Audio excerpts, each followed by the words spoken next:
I'm Barry Gough, biographer and historian, a lifetime member of the Maritime Museum of British Columbia.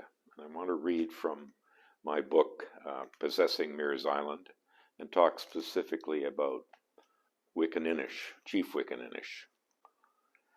John Meares gives us a marvelous account in his book, Voyages to the Northwest Coast of America, which was published in London in 1790. He talks about the passages of his ship, the Nootka, from Bengal and then from another vessel that came out of Macau. His book contains a remarkable story, a remarkable disclosure of what Clayoquot Sound was like. That's the waterway that is adjacent to Tofino, British Columbia. He, in his wonderful book, leaves us a beautiful sketch of Port Cox, which is the Tofino harbor. And in this, he describes on an elevation in a drawing various islands and various mountains. One really important in the Meares Island story is called Lone Cone, and the other one is called Mount Colnett. And this is important in First Nations navigation because, as was told to me by an elder, they steer by the mountains. That was there in canoe travel before charts. They steered by the mountains. They took their bearings that way.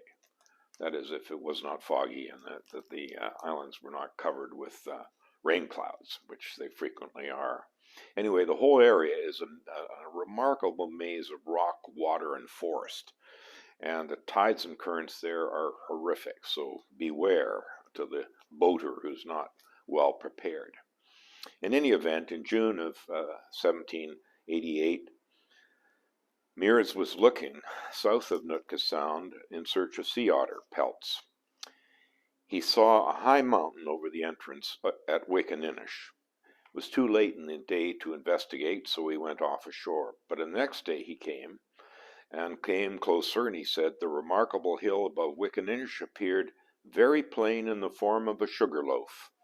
As we stood in for the shore, several canoes came off to us from a cluster of islands, in most of which there were upwards of 20 men, of a pleasing appearance and brawny form, chiefly clothed in otter skins of great beauty. Meares marveled at the great speed of the canoes. He noted, too, the fact that the native peoples had no fear of coming aboard the trading vessels.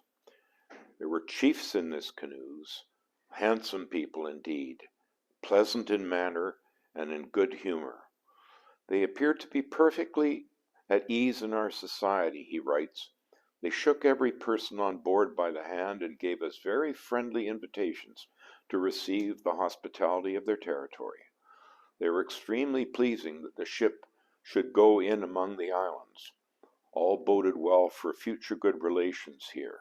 These chiefs, as others of the New Chalmouth peoples, were conscious of self-esteem and how others saw them. Indeed, the acquisition of wealth was a central feature of their existence.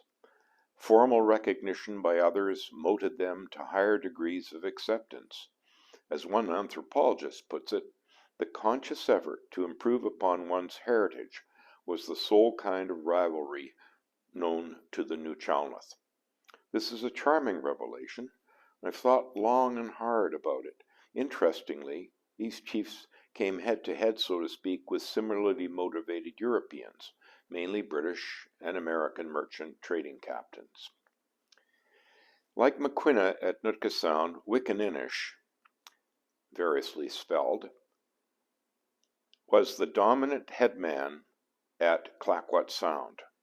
Other chiefs acknowledged his sovereignty or were otherwise at war with him. But at that time, Maquinna stood ahead of him in power and wealth. There may be many reasons for this, but one of them surely is that James Cook, the famous captain, had given Maquinna preference in terms of putting Nootka Sound literally on the map. James Cook never went to Clayoquot Sound. Maquinna's rising dominance paralleled the early days of the maritime fur trade. He was quick to exploit this new arrangement with the outsiders.